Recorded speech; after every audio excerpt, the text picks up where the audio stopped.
The Blood Star.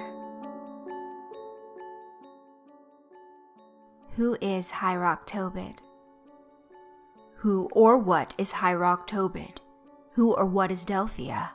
How, if at all, do these repeated names correspond to the strange red star that recently appeared in the sky? We will try to answer these questions and more next on Newsroom, The Blood Star. A male voice announced this with vigor and canned fear lacing his voice. His families all across the United States and much of the civilized world gathered around their televisions in anticipation. The program opens with a well-dressed man, a man of science and importance, sitting across a table from celebrity newsman Jack Elder. Elder was a long-trusted source of honest news in many American homes. Over the last 2 weeks or so, the world had fallen under the spell, or perhaps curse, of what was called the Blood Star. From the moment it appeared in the sky on a rather uneventful August afternoon, the world had begun to go mad. Jack Elder turns to the camera without introducing this guest and starts talking to John and Jane Q. Public. According to network executives, tonight's show was slated to be the highest-rated news program in the station's history. Good evening, America. I am Jack Elder, and you're watching Newsroom. Tonight we are going to try and get to the source of what has been on every man, woman, and child's mind, this phenomenon known as the Blood Star. As most of us know, 2 weeks ago, August 17th, the Blood Star first appeared in broad daylight across the entire continent of North America. Most of us, myself included, ignored it at first. Then it was revealed that the same red glowing object was appearing across the entire world. No one had any idea what was going on, and honestly, and to my truest knowledge, no one really knows what it is now. My guest tonight is Dr. Brian Teague from NASA, who has led the investigation from the moment the star appeared. We will also be speaking to several members of the President's staff and security advisors from the White House who have been trying to contain the surge in violence that seems to have risen along with the star itself. We also have several other high-profile guests who will address the mysterious name that continues to tag along with many of these acts of violence. This Hyraaq Tobit and Delphia. Who are they? What are they? The people want to know. Now, Dr. Teague, what can you tell us about the Blood Star as of right now? Well, Jack, Teague replies, we know it's some sort of celestial body. We've observed it from Hubble and have turned all other resources on finding out exactly what sort of star it may be and where it actually came from. All of our current data, as insane as this sounds, suggests that it simply appeared out of nowhere on August 17th. The area of space that it resides was mapped as vacant before the star's appearance. But tell me, Doctor, isn't that the nature of stars? They have to start out somewhere, right? Yes, but if a new star were to have appeared, we'd have been aware of it long before it would have become visible to the naked eye. Indeed, and from what I've been told, there are quite a few other behaviors that set this star apart from any others in the night sky. Is that true? Yes, Jack. It's visible around the clock in both hemispheres. That alone shouldn't be possible. Even Sirius, our brightest star, cannot be observed by the naked eye all day on both sides of the globe. The red hue of the star is also strange. While many stars don't subscribe to the traditional white sparkle we're all used to, the color shouldn't be so consistent. The star is clearly not dwarfing, so that doesn't explain the color.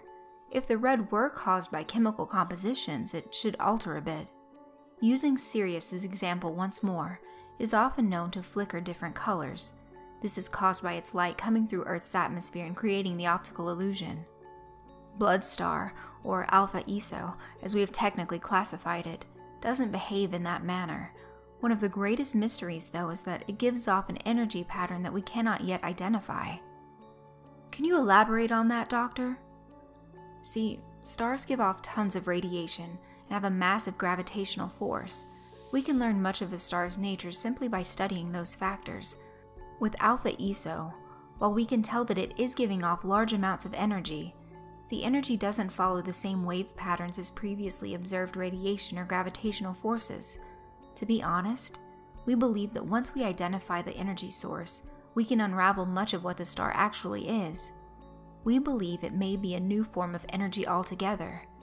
This could explain a lot about the star, such as where it came from and why it can be seen 24 hours a day anywhere on Earth. Until then, we can't even start to guess at the age or true origins of the star. Elder nods. Dr. Teague, what are your thoughts on the surge in violence and crimes that we've seen since the star appeared? Truth be told, I've been far more interested in finding the source of the star than studying the criminal aspects that it may be causing in people around the world. However, if you ask me to make a guess or venture an option, I would say it's a result of panic. People are afraid of what they don't understand, and with fear often comes violent tendencies. But that is just my opinion. And this name, this Hyraaq Tobit, it's showing up in lots of places, always associated with violent acts and often accredited to being connected to the star. Any idea what that is? None at all, Jack. Teague replies. Okay, folks, we're going to turn our attention to Professor Marcus Gordon, Director of Historical Studies at Harvard, along with Archbishop Dwight Townsend of the Catholic Diocese, to discuss exactly who and what Hyraaq Tobit and Delphia might actually be, and how they may or may not relate to the Blood Star, when we return from this short commercial break. Don't go anywhere. Elsewhere across the world, people were dealing with the Blood Star in their own fashion.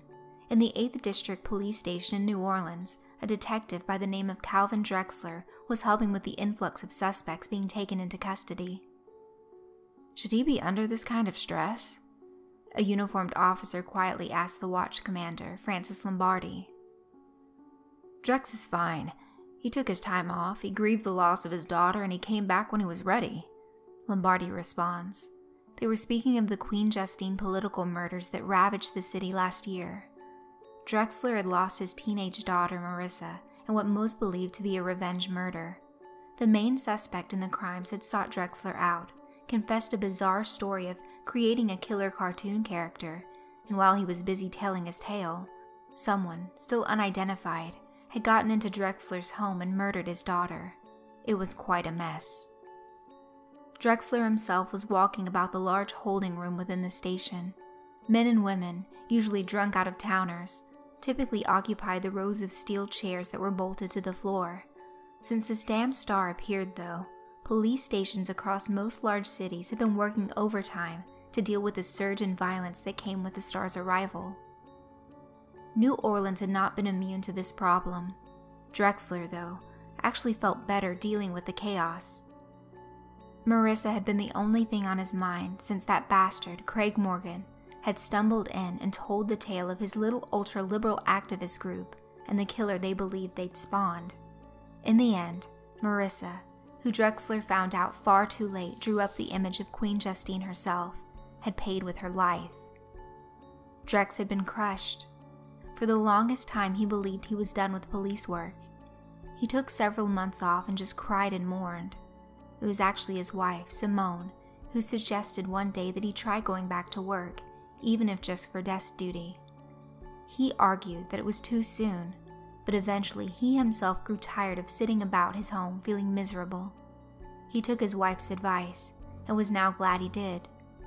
All of this nonsense with the star had finally taken his mind off of his daughter. He felt that healing was just within reach for the first time. Then the bum began to speak. Drexler hadn't been paying any attention to the vagrant that was handcuffed to a nearby steel chair. The vagrant, a frequent flyer of the NOPD that most of the cops referred to as Chewy due to his lack of teeth, was in for his weekly public intoxication arrest. Chewy had never been a problem really, just a local drunk that picked bad spots to urinate, typically someone's front door, or even the occasional shoes of a tourist. Chewy sometimes spit at people as well. This would prompt a call to the authorities. Sometimes the cops wouldn't even arrest him if he were willing to move along on his own. Depending on the amount and quality of liquor that was powering Chewy on any given night, his reactions to the NOPD's request for compliance ranged from polite understanding to outright vulgar displays of insolence. Drexler assumed that tonight had been an insolent night, and Chewy found himself in his usual spot, sleeping off a lifetime of bad choices. Therefore, Drexler wasn't really paying much mind when the homeless man began to chant a phrase over and over, raising the volume of his voice a bit each time. Chewie was known for his gibberish as much as his bad breath, so it wasn't until the man was nearly screaming that Drexler and the other officers in the room took notice. "Tobit gives me eyes to see. Tobit gives me eyes to see. Tobit gives me eyes to see." "What's he rambling on about now?" asked a young officer named Marshall. "Nothing. He does that all the time. Don't pay him any mind," Drexler replied. "No, I think he's saying Tobit. That's the word all the wackos keep shouting out right before they gut someone, isn't it?" Drexler and Marshall walked towards Chewie, who was still repeating his chant, growing in tone and volume each time. "Tobit gives me eyes to see. Tobit gives me eyes to see. Tobit gives me eyes to see." "What the fuck are you going on about?" Marshall asked the bum, leaning in towards him. "Tobit gives me eyes to see," Chewie screams back into Marshall's face. "Hey, you calm your drunk ass down," the young cop shouts, his anger showing. It was at that moment that Drexler noticed the object in the vagrant's free hand, the one not chained to the chair. "Hey, look out!" Drexler shouted, but it was a little too late. Chewie shouted once more, the loudest bellow yet. "Tobit gives me eyes to see!" With this, he stood from the chair and drove the switchblade into Marshall's throat. The young cop spit blood and grasped at his throat. "Medic! Medic in here now!" Drexler screamed and moved in to catch Marshall before he fell to the floor. However, as he stepped forward, his eyes watched in shock and horror as the homeless man continued to stand up, degloving the flesh from his right hand as he forced it from the handcuffs. Chewie turned his eyes onto Drexler, still repeating, "Tobit gives me eyes to see." He raised the blade and lunged. There was a single report as Drexler's service pistol fired once, taking the homeless man in the chest.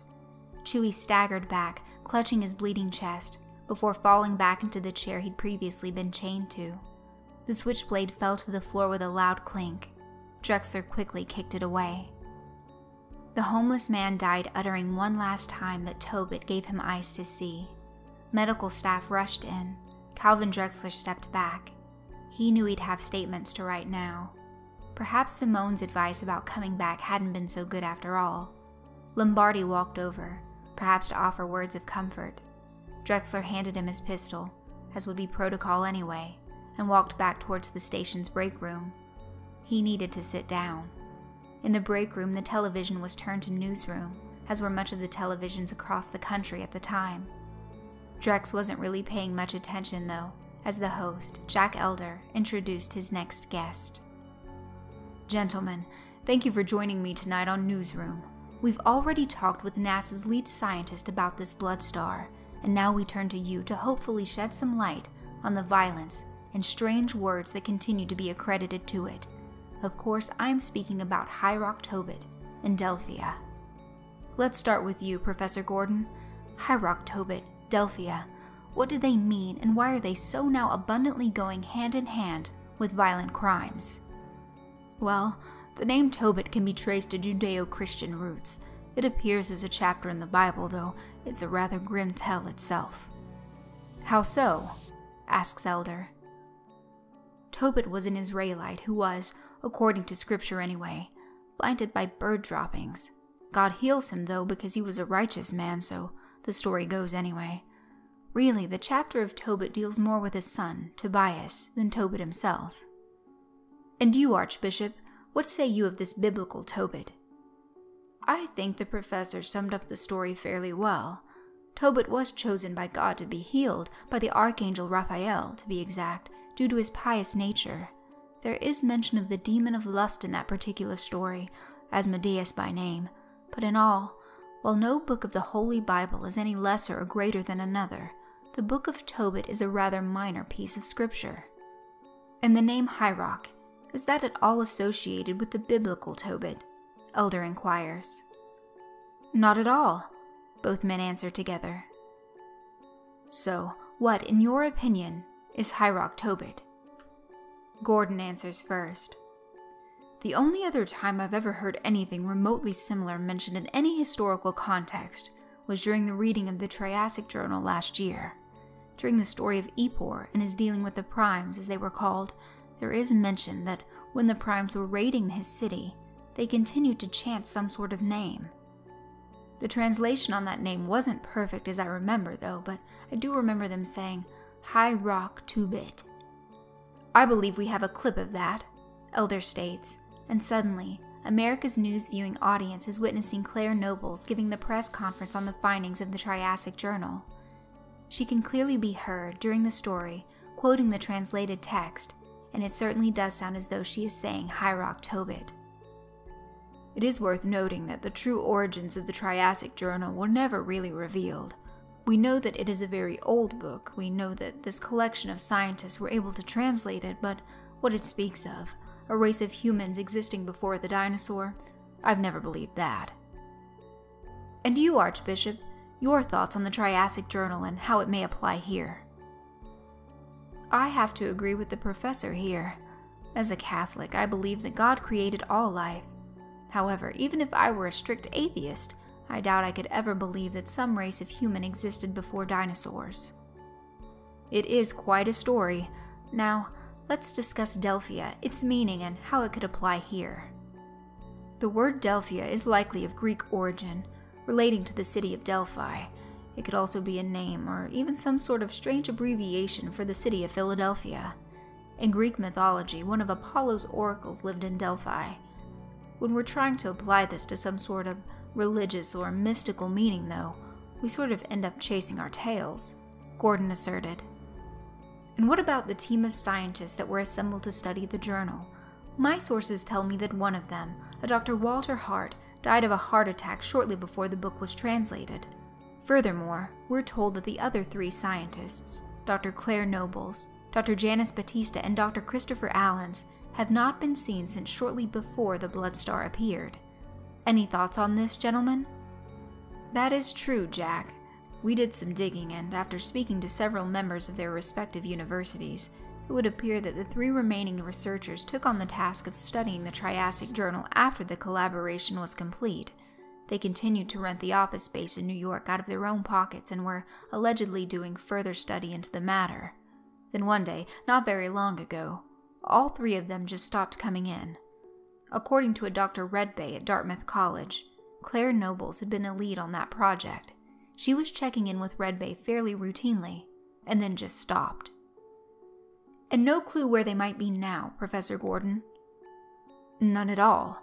It is worth noting that in the Epor story, the main focal point was about a red stain in the sky, what he called in the writing, the bleeding sky.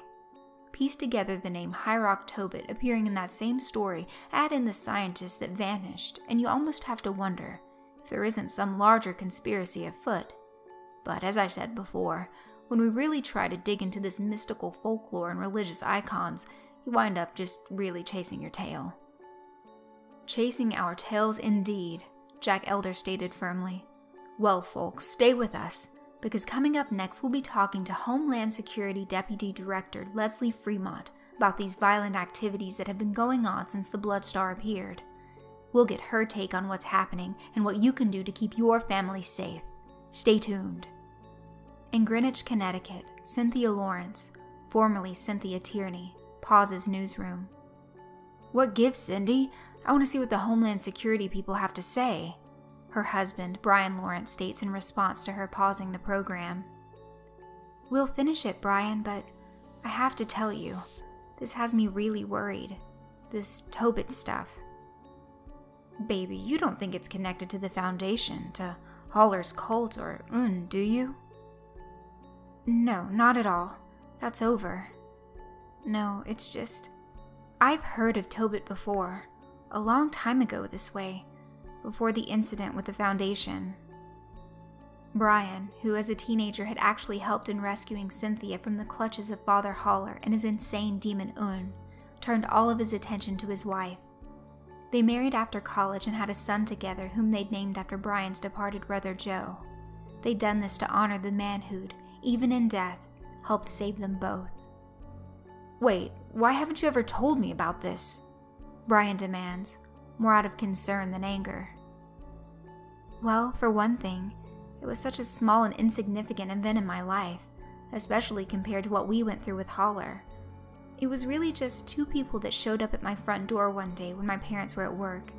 This was about 2 months before Holler's people contacted my folks, pretending to be a college looking for applicants.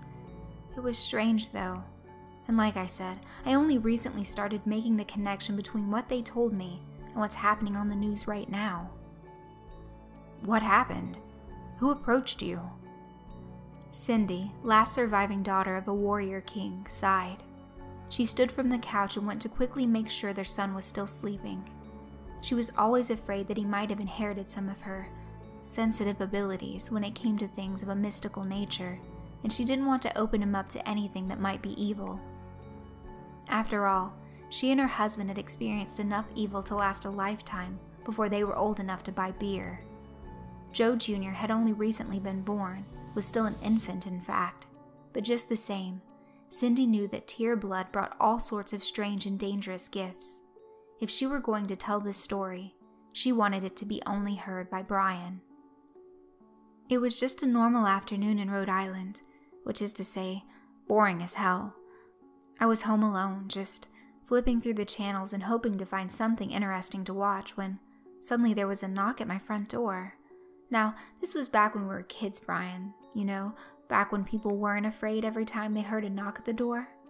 Plus, like I said, this was Rhode Island. Worst case scenario was a salesman, or a Jehovah's Witness or something. Best case, could be a friend of mine come by. So, I wasn't exactly crawling in my skin when I opened the door. Who was it? A man and a woman, I remember that much. The man was short and chubby, but really nicely dressed. The woman that was with him, I can't remember much about her except that she was really pretty. She had this really short haircut, but on her, it looked good. I was always a little jealous of other women that could pull off super short hair. Her name was something with a T, like Tammy or Tabby. Like I said, it was forever ago, and only recently did it suddenly seem important to me. Should I go and make toast? Brian suddenly asked, and Cindy gave him a sharp pinch on the arm in response. This was his little phrase he'd use when he felt that his wife was dragging a story out. Let me tell it, Brian, Cindy scolds, and her husband nods for her to go on. The guy is all charm, but not like movie star George Clooney charm. No, this guy had a really weird way of talking, like one of those southern gentlemen, or maybe like Foghorn Leghorn, but more reserved. He called me Miss Tierney, all properly, never using my first name. I later came to realize that I'd never introduced myself to him. Strange that he knew me. Anyway, he tells me that I'm special, that I have some gifts. By then I already knew I had those weird psychic abilities. I'd used them on and off throughout a lot of my life. But he had a unique way of dancing around that, so I stayed on this weird fence of not knowing if he somehow knew about my abilities or if he was referring to my grades in school or something. He tells me that he's been watching my progress, and that was when I started getting a little nervous. He was all smiles and charm, but I felt something was sinister about him. He wanted me to call him Mr. Pinky. I remember that part clearly, which was weird as hell to me too. That's when he told me that his boss, Hyraaq Tobit, could really use someone with my particular set of blessings. What did you tell him? Brian interrupts. I told him no thanks, and that's when the woman spoke. Tammy or Tabby or whatever. She wasn't nearly as pleasant as her companion. I remember she kept calling me girly and had this really snarky tone. She said a girl like me could perhaps become a sister. I was getting really nasty vibes from both of them. There was something vile about them. That's the best way I can explain it. So, after I keep trying to be polite and firm at the same time, trying to tell them to get the hell off my porch, the guy Pinky, he gets really nasty. He tells me that some really bad men are also after me. He tells me that they won't be so kind as to offer me a place within their family, not like he and Tabby or Tammy are willing to do. He tells me that if I don't go with them to Delphia, that I'm as good as dead. Delphia? Like this word they keep using on the news? Her husband asks. Yes, he made it sound like a place, but somewhere only he could bring me. Once again, I got a really bad vibe. I guess my gifts were really coming in handy. I told him no thanks again and started to close the door. That's when he grabbed the door and held it open, refusing to let me close it. He went into this whole speech about how if I refuse his offer, he'll leave and never return, but that I'd come to regret it. That when the really bad folks, who I guess were Holler's men, had their hands on me, that Pinky and Tammy or Tabby would be nowhere around to help me. Then he let go of the door and told me that it was my choice to close it or open it to my future. What happened then? I slammed the door in both of their faces, Pinky and his creepy friend with the short haircut and intense eyes. God, Brian, her eyes could cut through diamonds. I called my dad at work, who called the cops and came right home. The cops said they searched the area for any people matching their descriptions, but found no one. I was scared for a few days, but my senses were telling me that they were gone. Like, not just gone from Rhode Island, but gone from America. Hell, maybe gone from this world. A few months later, I wound up in Holler's church and, well, you know the rest. I never really gave the weird little man so much thought again until this Blood Star business started. When people started talking about Hyraaq Tobit and Delphia, I sort of put two and two together. I get a feeling like this is all connected. And you've never seen either of them again? No, I just wonder sometimes, especially now with all this insanity, what exactly Delphia and Tobit were, and who those people that showed up at my door really were all about. Brian pulls his wife into his arms and holds her tight. It's gonna be okay, baby. That was a long time ago. You've got nothing to worry about now. Brian, it's not me I'm worried about, she replies, and resumes the newsroom program before her husband can push the issue any further. Back in New Orleans, in a bar called the Whirling Dervish, the bartender turns the jukebox down to mute and turns the television up. There are a few groans from the patrons in attendance, but the majority on hand is glued to newsroom as Jack Elder continues his investigation into the Blood Star. Okay, folks, welcome back to Newsroom. We are still here trying to figure out exactly who and what these strange entities are that seem to all connect together here. We know that this Blood Star has appeared in the sky. We know that the words Hyraaq Tobit and Delphia seem to go hand in hand with the violence that has followed in the wake of this star. And we now believe that perhaps those answers lie within the pages of the Triassic Journal. Even more chilling is the fact that out of the 4 research scientists assigned to investigate the journal, 1 is dead and 3 are missing. I turn now to the Deputy Director of Homeland Security, Leslie Fremont. Welcome to Newsroom, Agent Fremont. Thank you, Jack, the woman replies. So, you've been at the helm of investigating these violent outbursts that have taken hold over the world in the last 2 weeks since the star appeared in the sky. Tell us, what is Homeland Security doing to keep Americans safe? Well, Jack, right now we believe we're working against a collaborated effort, perhaps some sort of terrorist attack being implemented with code words. Code such as Hyraaq Tobit? Possibly, yes. We think this cell may have formed at the time of the reading of the Triassic Journal. It could be some sort of fundamentalist religious group taking cues from the findings in the book. It could be something more complex, foreign enemies of the country perhaps. We haven't even ruled out some sort of mass drugging of people. So, you don't believe that there is any mystical connection to the crimes and folklore read in the Triassic Journal? Not in the direct sense, Jack, no. I don't believe the star in the sky is from the same source that, according to the journal, made a group of cavemen go insane. Not at all. So what then? What do you think is causing all the crime and destruction? Crime and destruction that started almost the moment that star appeared in the sky. As I said before, we think it's a collaborated effort. The group or groups behind these attacks may have been inspired by the story in the journal. Sure, and maybe this star appearing was just the catalyst they needed. As your last guest stated, it is hard to ignore the similar occurrences going on right now. The red star does compare to the bleeding sky, and the name Hyraaq Tobit does line up with the term Hyraaq Tobit that was read by the research team. However, I think these similarities are simply bad people taking a piece of fiction and trying to tie it to reality as much as possible. After all, this wouldn't be the first time we've seen people use works of fiction to justify criminal acts. You mentioned terrorism. Does Homeland Security believe that foreign entities are behind this? We haven't ruled that out, Jack. No. And what about the missing scientists? Where did they fall in your priorities here? Very high. We really want to talk to them. We are also aware that they apparently were conducting their own personal research into the journal after the official study program was complete. We'd like to know exactly what they may have found out and why they vanished right before all of this began. And with respect to your investigation, where do you stand in locating them? Well, I can't speak much on the matter as it's an open investigation, but I can tell you that Claire Nobles purchased a plane ticket from New York to New Orleans shortly before she vanished. Records show that she made her flight and checked into a hotel in New Orleans. She was seen around the hotel for a day or two, and then just didn't come back. And the other two scientists, Allens and Batista. They also bought tickets, but it appears they didn't make it to New Orleans. Where did they wind up then? We're still looking into that.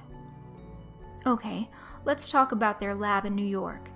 Newsroom has obtained some photographs that we think the American people deserve to see. Let's get those on the screen. Several photos appear on television screens across America. They show the lab in New York, apparently badly vandalized. Broken computers and shredded documents can be seen littering the floors. Jack Elder's voice speaks up, but the photos remain. These are pictures of the lab. Clearly something did some damage there. According to the rental agency that was leasing the lab to the researchers, they found it much like this after the doctors stopped coming in to conduct their studies. Leslie Fremont's voice joins Elder's, and there is an unmistakable edge of annoyance in her tone. Looks like simple vandalism to me, Jack. Yes, but watch what the cleaning crew found when they applied black lights to the walls. Two new pictures appear, corresponding to the two already on the screen. Perhaps across the country an audible gasp could have been heard. The black light revealed Hyraaq Tobit and Philadelphia written over the walls. Those messages were determined to have been written in blood, Agent Fremont, Jack Elder stated, as the screen slowly faded from the images of Claire's former lab and back to the host and his guest. Can there be any doubt now that the Triassic Journal and what is happening in the streets of America and much of the world right now are connected? Leslie Fremont did not respond. All right, folks, we're going to take a quick break. When we come back, we'll talk more about the Blood Star and how a team of scientists may have found this dark secret long before it found its way into our streets. Stay tuned. As Newsroom cut to its next commercial break, a young man sat in the bar at the Whirling Dervish. The bartender could tell he was antsy, nervous, and waiting for something, or someone. The patron, Brock Felton by name, was in fact waiting. He'd been instructed through email to wait here for an escort. He had been invited somewhere very cool, and now he began to feel like he'd been set up. Still waiting for that friend, eh? The bartender asked. Fucking seems that way, huh? Give me another beer, Brock replied. However, before the beer could arrive, he felt a gentle tap on his shoulder as a young and attractive goth girl stood behind him. I'm Jody, and you must be Brock, she stated, rather than asked. Yes, you're from the... he began, but she made an aggressive shushing gesture. Are you ready? She asked him. Baby, I was born ready, he replied eagerly. He paid his tab and was led away. They walked through the French Quarter together. As they did, Jody explained to Brock that this was his first back-out point. Brock brushed this off. He was a little drunk and very fired up to find out all about this secret bar that he'd somehow found invitation into. Very well, Brock. We're almost there, she'd assured him. He was sweaty, intoxicated, and obnoxious. However, Din had marked interest in him, and she had received her instructions to bring him down.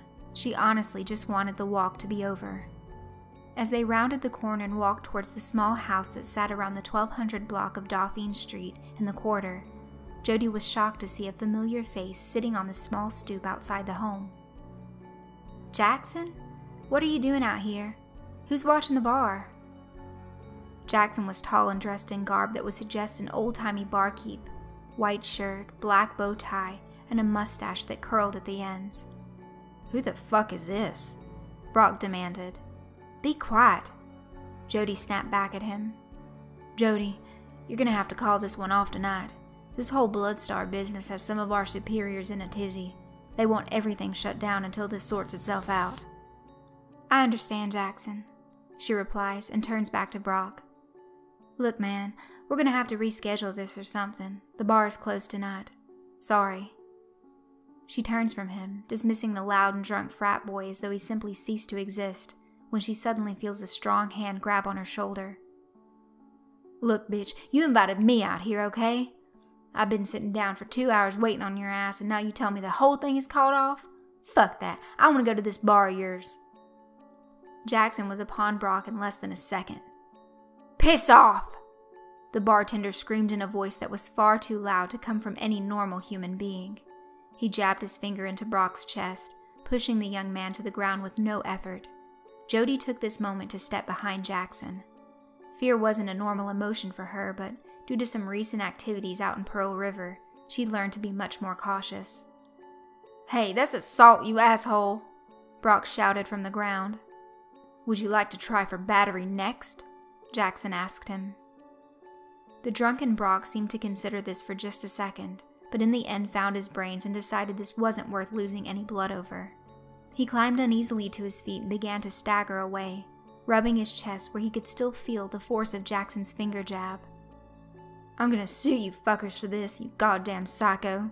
You'll fucking see. I'm gonna own your bar by next week." Brock rounded the corner and moved out of sight, still spewing his litany of legal threats. Once he was gone, Jody St. Amant, servant of Den, turned to Jackson with real concern in her eyes. "Jax, what the hell is going on? Why was that guy's appointment canceled?" "It's this Bloodstar business. Apparently Hyraaq Tobit's people are making some sort of big move. None of this went through the Council of Nod, though, and some of the folks upstairs are getting a bit nervous."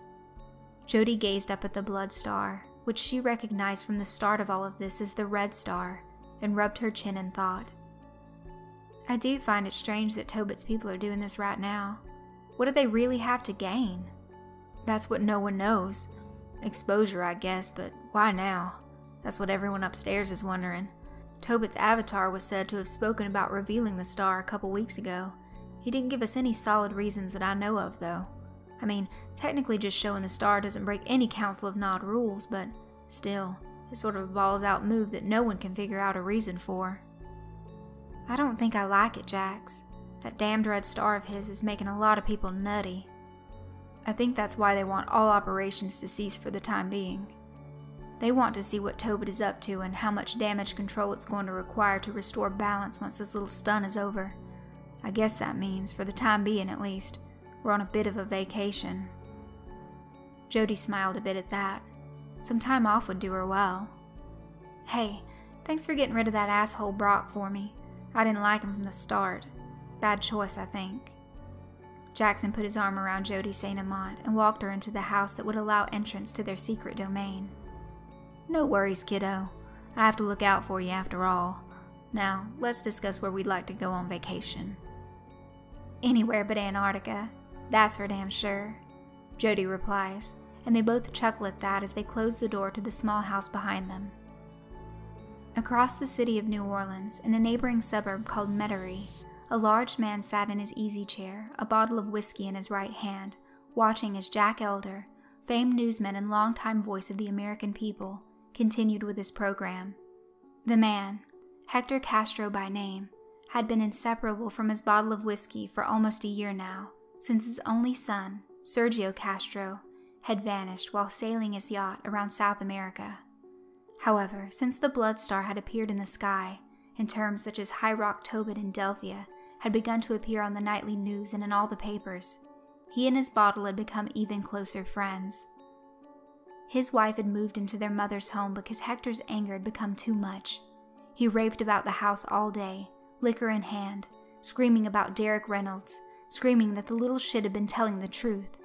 Now he sat, drunk and depressed, watching as America's most trusted voice hammered those truths even deeper into Hector's beaten and broken mind. Tears rolled down his cheeks with each word, tears that tasted like whiskey and shame. "All right, folks, we're almost out of time here tonight. I wish I could have uncovered more, but as you've heard from our panel of experts, whatever this conspiracy may be, it is still rooted deeply in mystery. Exactly who and what this Hyraaq Tobit may be still evades us. Who or what this Delphia may be does the same. And how it connects to the blood star and the rash of violence that is terrifying our nation and the world also hides in the shadows. But trust me, folks, we here at Newsroom will not rest until we have for you the answers that you deserve. That is a promise from me, Jack Elder, to each and every one of you at home. From our offices here in New York City, we bid you good night and God bless." Hector turned off his television after the credits rolled. He was now alone in the dark. "He was telling the truth the whole time. The little fucking punta was telling me the truth the whole damn time." Hector shouted this before taking a large gulp of whiskey and throwing the now empty bottle at the wall of his home, shattering it into pieces. "My son, are you really there? In that city that Derek described to many time after time? Did they really do those things to you?" This question was asked to the son who was most certainly not available in Metairie to answer. Should Sergio have been able to reply, he'd have confirmed that yes, Derek was always telling the truth. All the shit about Valium-induced dreams and hallucinations was nothing more than bullshit thrown out to mask the reality of Delphia and his fate. "I should have listened. I should have believed him. I've known that kid forever. Why didn't I listen to him?" Hector had tried feverishly to contact Derek Reynolds since the moment the Blood Star appeared, and the names of Tobit and Delphia became household entities. He recognized them right away.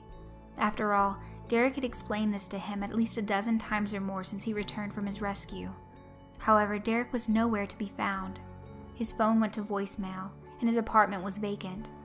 Hector had knocked on Derek's door every day since the star showed up in the afternoon sky, and had never received a reply. On one particularly drunken evening, he'd finally stopped caring about the law and simply kicked the door in. What he found inside confirmed his fears. The apartment had that feel, that empty feel that told Hector Castro what he feared the most. That Derek Reynolds, the only person that had been honest and knew the fate of his son, had left. Where he went was unknown, as well as when and if he'd come back at all.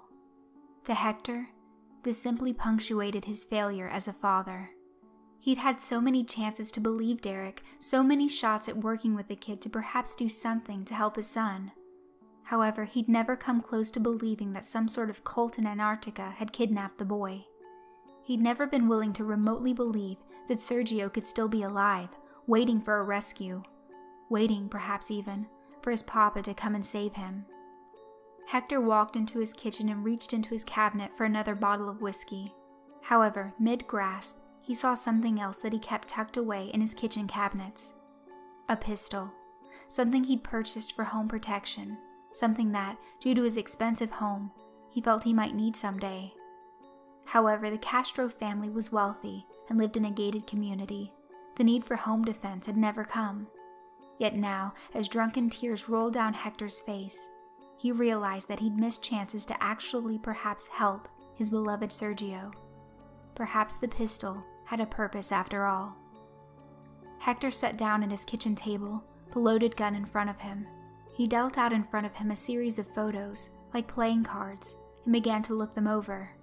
Sergio as a baby, Sergio at Disney World when he was a child, Sergio graduating high school, and of course, Sergio standing behind the wheel of the Castro family's yacht. "Fucking boat. I hate you, fucking boat. Where's my son? Where is he?" The photos did not reply. Hector wrote a note on the back of the baby photo of Sergio. He addressed it to his wife. "My lovely Eva, Derek Reynolds told the truth. I was a fool and would not believe him. Now I sit here, a fool, a broken fool. I will never heal from this, my love. I am beyond healing. I leave everything to you. May you find happiness in my death that I could not give you in my life. I go now to join our son, if God will have me. Farewell, my dearest love. Hector. A single gunshot echoed through the lavish halls of the Castro home as the curse that is Tobit and Delphia claim yet another.